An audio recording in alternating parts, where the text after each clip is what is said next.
Welcome to Santa Barbara Talks with Josh Molina. I'm here today with somebody who's one of the strongest conservative voices out there in local politics and Goleta resident.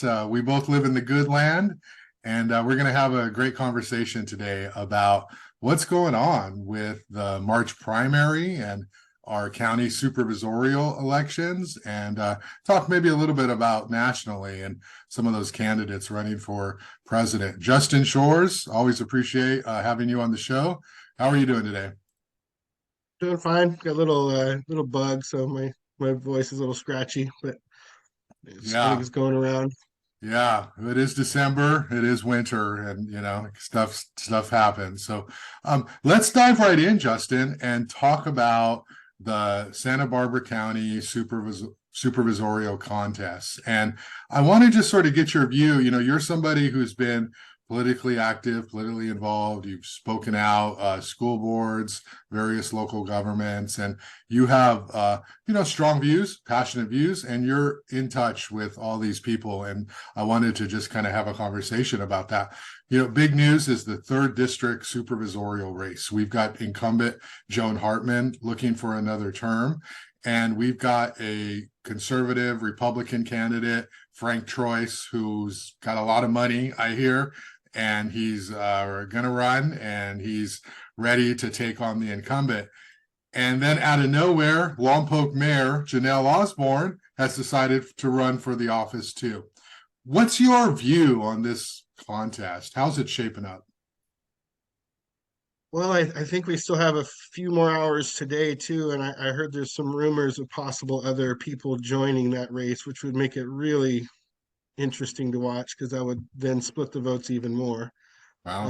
Janelle just went in this week, so I think that's a huge change in the race. Just that alone, she won her last election in Lompoc against a conservative, but she did pull some Republican votes and some Republican support. So she's kind of an interesting candidate that may be a moderate choice for people. I I think she tends to lean Dem, so I think it's interesting to see the two Dems are going to have to face off against each other to get the most votes. But it'll be really interesting to see if the conservatives do put somebody else up in the race today. So we'll see what happens by 5 o'clock. So Yeah, so we have a situation where the third district was redistricted, and so you took Isla Vista voters out. And so that all of a sudden makes this contest much more unpredictable and much more competitive, because the thinking had always been over the years that that is going to be, for the most part, a Democratic Party seat, because Isla Vista residents and students tend to be Democrats, and the Democratic Party organizes really well. And so they tend to turn out the vote in that area. Well, now you factor that out, and you've sort of seen Joan Hartmann spending a little more time in Lompoc, trying to make herself known there. And so it's interesting. What's at stake here, Justin? People live their lives, that maybe they pay attention to supervisor's race, but for the most part, people live their lives. What's at stake for just everyday people? I think right now, probably the housing element is going to be the biggest change for our county, especially South County and Goleta and in Goleta City and unincorporated areas, with the county and the city both focusing on putting a ton of housing in this area. So it's going to change the whole face of our South County. It's going to add a lot more people, different demographics, a lot more traffic around the Kyriel area with thousands of units going in right there, which is already our most trafficked intersection in Goleta. So I feel like this next race is going to, I think, have that as a hot button with conservatives and moderates and anyone living in the area. Um, the interesting thing was Laura Capps and Bob Nelson both voted against the housing element, which, a split there. Laura's, a Democrat, and Bob Nelson's a Republican. So you see a split between the two votes there.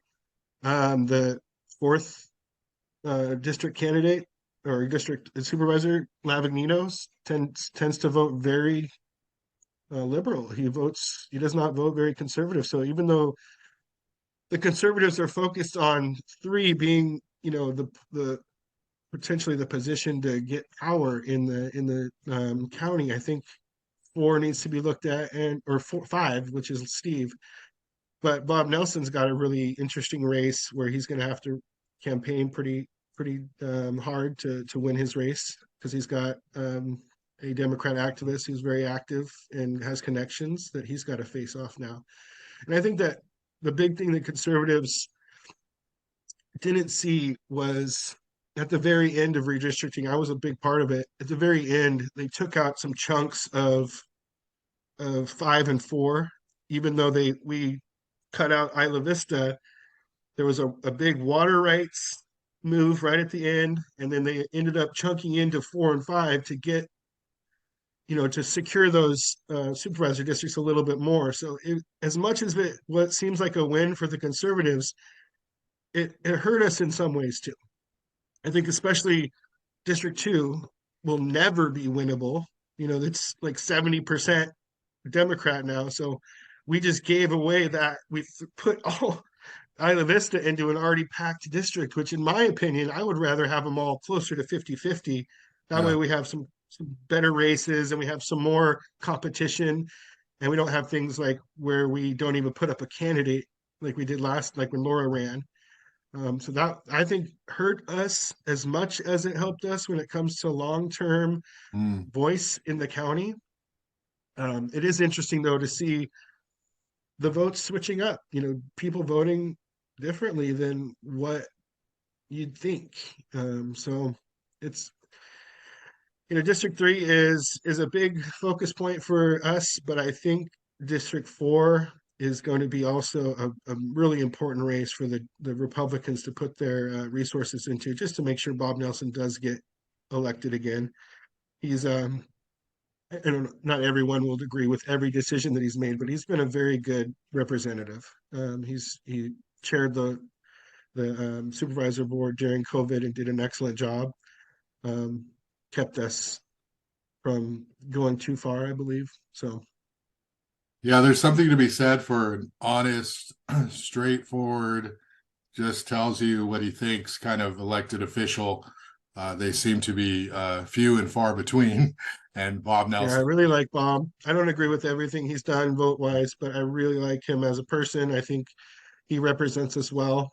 I think conservatives need to realize it's a tough battle in there. You have to make some concessions to get your way done, to get your votes passed. So there's going to be some votes that you're not going to agree on, and that's a really hard thing. Is once conservatives get in office, staying there and being effective. How do we change policy to that fits us, that represents us? How do we not get swallowed up by kind of the pressure? And right now, I think that it takes a lot of courage to be an official, no matter what party you are, because there's so much pressure from the state to do things that you don't have a choice. It seems you have to vote this way. Yeah. So I think that really the moving forward, in order for us to get real representation, we have to have people that are brave enough to sue, brave enough to say no and say, you know what, we need, these laws are oppressive. We don't have enough water. We don't have enough, we don't have the evacuation quarters needed for all these people. There's so many things, angles that we can go on that would slow down a little bit of the extreme social housing that they're trying to push from Sacramento into communities that don't really need it. I know we need some housing, but Santa Barbara County's lost 7,000 people in 2 years. We're not growing necessarily, so I don't think those people are taking their homes with them. I think those are homes that are available now to people.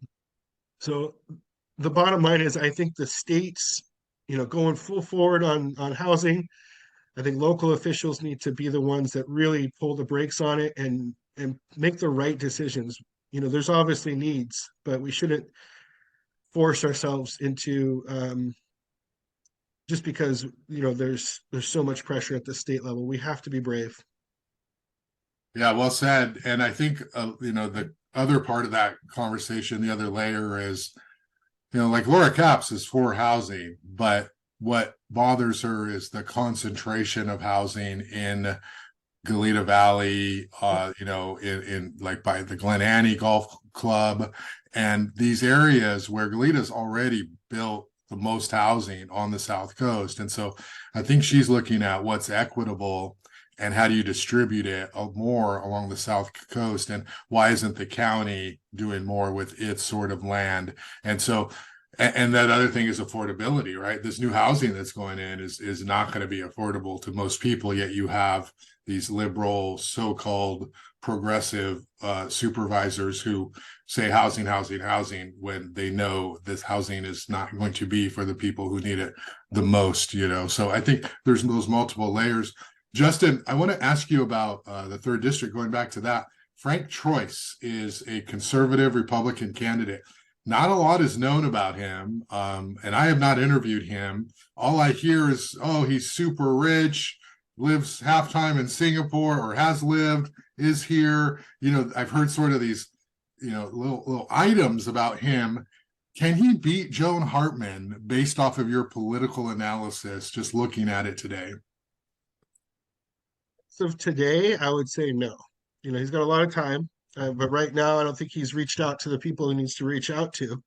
Some pretty generic emails we're getting that are his marketing, but I don't think they're on the pulse of the voter yet. So not exciting me yet. I've got mixed reviews from people that know him, so I'm not. I haven't made up my decision on Frank. I'd like to meet him and talk to him and see, but um, I I think the only boost to him is Jenelle getting in and potentially splitting the vote and getting him through at least past the primary, which would then give him some momentum to potentially actually run a race. So we'll see if he's going to do a Brad Allen campaign and not run until after the primary. Maybe that's what he's planning on doing with his money and his time. Um, but we'll see. I think that too many times the Republicans see the money and think that that's going to win a race, but it's not. We've had conservatives with, you know, two, 10 times the fundraising of the liberals and still lose. Yeah. So it's not about money. It's about, do you have the connections? Do you have the ground game? Do you have anybody like me? Or I said this to you before, I think in an interview, the school board members that all won in District 3. There's 7 or 8 conservatives that are on those boards that he can pull, have them be his campaign. Like, talk to them, say, hey, you won or you didn't win, you were close. Let's get those voters to vote for me. And how do we do it? How do I connect to your voters? Will you help me? Will you be part of my campaign? And just use that momentum that we got from 2022 and hopefully get some traction. But I haven't seen that yet, and I haven't been reached out to. I ran like 12 or 13 campaigns from behind the scenes, just doing the strategy and websites and just little stuff. So I think people like me need to be reached out to by those candidates and saying, hey, we need your help. We need to unite to win, and we're not going to. Um, I haven't reached out to him myself, so I guess I could probably be part of the problem too. But Well, the political landscape is littered with people who thought they could win a race by spending the most amount of money because their ego told them, I'm the one to do it. I have an idea and a few people told me I should run.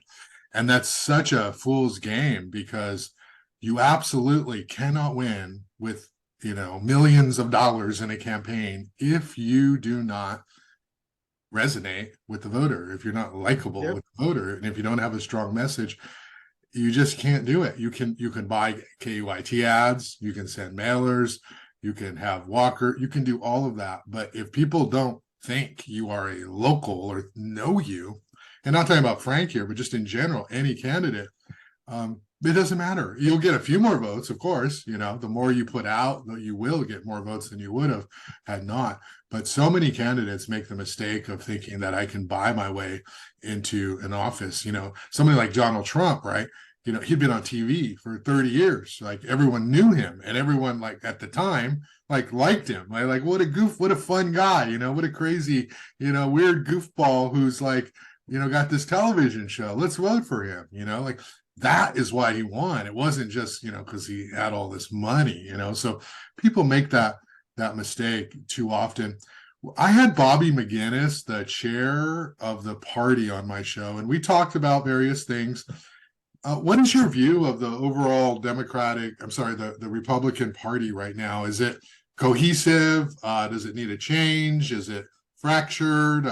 Do you think they're going in the right direction here? Just, what's your take? These individuals. Well, I think we have the same issue locally as we do nationally with the Republican Party. The Republicans, the voters are not showing up for the party because the party isn't showing up for them. So we have races that, just one example, and I'm going to go back, make my point on this, but there was a race in 2022 that flipped blue. It was in Kentucky. 8,000 people voted for Trump. Only 2,000 people showed up for the Republican candidate in 2022, and 2,100 voted for the Democrat. So I think the Republican Party has a leadership issue right now. People do not respect the leadership locally, statewide, and nationally. We've been calling for leadership change for years, and it's not happening. So we have leaders that are stuck in their ways and that will not step away. They will not go down. They believe that they are the answer, and they will just take it to the death, it seems. So the Republican Party has a turnout issue right now. It's not about abortion. It's not about it's turnout. Nobody is showing up to these elections, 40, 35, 40%, when people like me, the conservative activists, are fired up. We're like, why aren't these people showing up? Because we don't have the candidates that are resonating. And as love him or hate him, people show up for Trump because they felt like he fought for him. They felt like he's the outsider. He's a big turnout for the party. He saved the party in my mind. The party was dead. I'm a person that grew up in the Clinton Bush era, and Bush embarrassed me. I didn't want to be a Republican. I never thought I would be a Republican. I voted for Obama twice. Trump came along and excited the populism, the party, he kind of rode the Tea Party movement and made it his own, but then made it into a really tangible movement for people that they agreed with. So it's right now, as much as people hate Trump, he was the guy that brought in that character for us to rally around, as much as his flaws are. I really wish DeSantis would have ran a campaign that was good, so we would have competition. But it seems like that the Trump DeSantis campaigns both really turned me off for their infighting and their bickering between each other, and it makes no sense to somebody like me who saw DeSantis as the best governor for COVID, but now will have a hard time based on how he ran his campaign, the people he put around him, and he's a little awkward, maybe, I don't know, but that Trump being who he is and the competition that he has. I'm going off a little bit there, but I think there's a lot to be said about turnout for the party, and that's where they really have a problem. And it goes back to leadership. So Bobby, she needs to step down. She needs to let somebody else lead. The most interesting elections for me are in March, are going to be the central committees. And I think there's some really big power moves for Central Committee 1, where Bobby is, where she's flooding the ballot with people so people won't know who to vote for, and she's going to win by default because she'll have 2,000 votes instead of 1,500. So I think she's trying to win instead of listening to the people who have been asking her to step aside and let other people lead. So Yeah, it will be interesting. there's no like dazzling, sparkling candidate, among the local conservatives, and it doesn't look when you like look out like, no, this person's up and coming, and it just feels sort of incomplete in terms of the party direction and organization. You talked about the presidential contest, and there was another, debate the other night, and there have been a couple. What is your take on what we're looking at nationally with these Republican candidates? I guess this Nikki Haley is sort of the new shiny toy and is like getting a lot of media attention right now. How are you feeling about these candidates, or do you think Trump's still the one? I mean, polling wise, it's obvious Trump's the one. None of the other candidates come close to the popularity that he has with people not even in the party. Trump's, the Republicans are losing young voters, but Trump is gaining young voters right now. His demographics are gaining. So as much as his polarization is what kind of gets him to where he's at. People are looking for the opposite of what they're seeing. So Nikki Haley is the kind of the media's favorite right now. She is absolutely not the grassroots favorite. Absolutely not. She is by like one of the least popular when it comes to people that I talk to. Mhm. Um, she is, she's the establishment. She's a warmonger. She loves war. She works for Boeing. She's all about war. And people that like me, I'm against the wars, all the wars. Like stop them, ceasefire everywhere. Stop spending our money on foreign wars and killing people. If somebody attacks us, sure, we should defend ourselves. But I'm against spending money overseas killing people. So Nikki Haley is the warmonger in the group. Vivek has the best campaign as much as he gets trashed. He says everything I want to hear. Mhm. He is on the pulse. Trust him or not, the guy says the words that I want to hear. He's talking about January 6th. He's saying no. There's feds in the audience. There was a lot of shady stuff that pushed that into the insurrection that it was. Um, that is important to me. That is I I could have gone to January 6th. I wanted to go. I wanted to go and be part of the I thought Trump was going to win. The night before he was statistically impossible for him to lose until they shut the elections down at 4 in the morning. So I went to bed thinking we had a win. And then that pissed people off. Yeah, sure. It made people want to show up and say, no, this doesn't seem right. How was Vegas about to pay out? How did Biden not win any of the bellwethers? How did Biden not campaign and win? The story there should be Biden is the most popular, best candidate in history then. If he can get 80 million votes, almost 10 million more than Obama, how is he that popular with no campaigning during COVID? It Mhm. just makes no sense. It's not that Trump was that unpopular. It just doesn't make sense to people like me who watched the votes going in during the night, who was, I was on the pulse that night. So, I call me a conspiracy theorist. I'm a realist. I look at I'm believing my eyes. Whatever I see, I'm gonna have to have critical thinking on it. I'll be willing to admit I'm wrong. But until I see something different, I believe there was shadiness in 2020. And I believe that's why I like Vivek. He's the one that's saying what I want to hear, which is what Do a you, lot of Americans in my area want to hear. do you think So he has a chance? Or I mean, I feel like he's very polarizing also. I think the media hates him so much. What they're demonizing him, but Yeah. I think he's got a shot in probably in Trump's cabinet. I believe Uh, that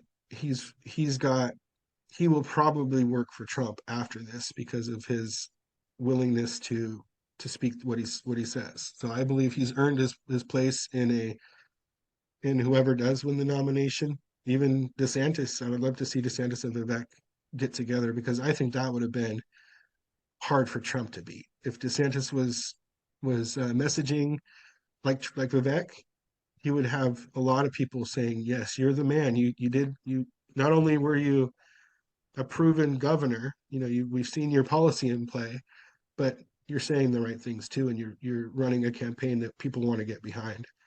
But right now, it's unfortunately not that way.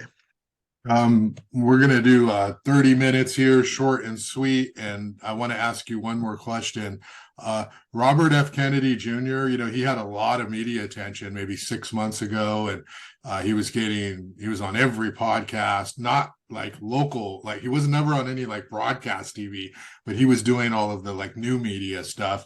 And of course, the media was sort of focusing on his vaccine stance. But he had a lot of energy, a lot of buzz, and he seemed to be appealing to some conservative candidates. What's your take on him? Is he somebody who's going to be able to do anything this year, or is he just kind of a guy with a name, and that's pretty much it at this point? Well, I really like him. I worked with him during COVID. I emailed him back and forth a few times. I've had some interactions with children's health events, and just through those organizations. He's a great guy. I don't agree with him on a lot of stuff. I think he killed his campaign when he went independent. It seems like right after that, that's when he lost all media attention and all steam. So I don't know. I don't think he'll move the needle. I think it's going to be interesting as we get closer to see how hard he campaigns. Is he going to pick it up a little bit and earn votes? I think there's a couple groups in Santa Barbara that are supporting him. There's a potluck I just got an email for. So there's people that are, there's voters out there that want to see him win. And obviously he's got the name, and he's a moderate. He could fit a lot of people's ideals for a leader. But it's a two-party game. You see it everywhere. It's so hard to be a not in the parties and actually win and Yeah. actually break the the the barrier to get to the next level. Mhm.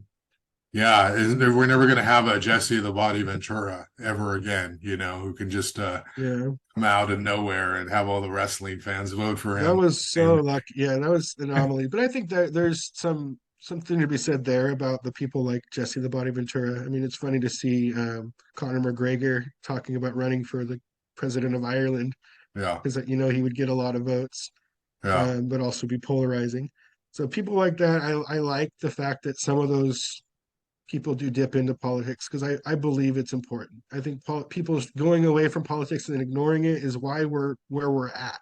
We are ran by the bureaucracies of California and our nation and all of us are saying, oh, we don't have a choice. All the school board members and the council members are saying we have to do this, we have to vote this way. So it really feels like we are not getting a lot of choices right now. So we need to put some people in that are going to make some hard decisions and take some heat, and unfortunately, some lawsuits. We're going to have to sue. I think the biggest thing right now is council suing for just ability to take control back of their own housing elements, because we know what's best here, not the state. The state shouldn't be doing blanket mandates on a little community. So Yeah. Yeah, we haven't seen that locally. I think in some other places around the state, there's been some litigation there, but yeah, I think it it's needs to be mass, though. It needs to be a lot of councils banding together. So it needs to be a lot of people that call in other council members and say, we're going to do this in mass so we can have traction. Otherwise, you're going to get swallowed up. So it needs to be multiple cities saying, we can't do this, California. You need to change your laws. 400,000 laws. We can't be compliant with everything. There's no way to be compliant with every law in California. And at some point, we need to reverse some of those laws so they're not overlapping and mixing each other up. Like the Democrats are seeing with like CEQA and stuff like that. They're finally seeing the light on some of these laws and reversing the decisions. And so hopefully cooler heads will stay in California and run for office and work hard. well, Justin, I don't know why you're not chair of the county Republican Party because you seem to be the one with the vision for all of this stuff. So it's always a pleasure Well, to be. there's a few people in Santa Barbara that are great, and right now I'm working. I'm super busy. I would have ran for office if I had time and money, but I don't. I have to have to support my family. So that's the other hard part is if you're if you're trying to lead a family or just survive, it's so hard to run for office because it takes so many resources and can affect your job. Like I could obviously, if I took a hard stance on something, I could get boycotted pretty hard on my job or whatever. Yeah. So, I not that I'm a super worried about that as much as I want to get behind somebody that I can support and help and get, and if it comes to time for me to run again where the funds are there and my family is in a good spot, and I may run again. But right now I think it's hard. So props to anyone that runs. I would say just as a general rule, we need to give the people that are in office a little bit of grace, but also get to know them. Stop, the prejudice. Really learn, you know, reach out to them. Try to meet them. I'm as much as I dislike Laura for what she did during Santa Barbara Unified. It's interesting to see her critical thinking. She's Mhm. still a critical thinker, and she still voted, against the housing authority because you know, she had something in her that said it was wrong, and I appreciate that. So as much as I don't like a lot of her decisions, I respect her for that critical decision that she made, the critical thinking. So Yeah, well, great, Justin. Well said. Always a pleasure. And we should do this again, maybe after the March great. primary and sort of, analyze what's going to happen going forward. And now I'm looking forward to see who's going to be this last minute conservative candidate who may jump in the race. We'll see. Yeah, I think there's some interesting things that may happen before 5, but I think the bigger races for the county is going to be the council races in March. I think that's where a lot of people are going to be focused on. So I hope we get some good council people that are ready to run and change a little bit of the status quo. All right. Okay. Take care, Justin Shores. Thanks a lot. Have a great All day. right, Bye. have a good day.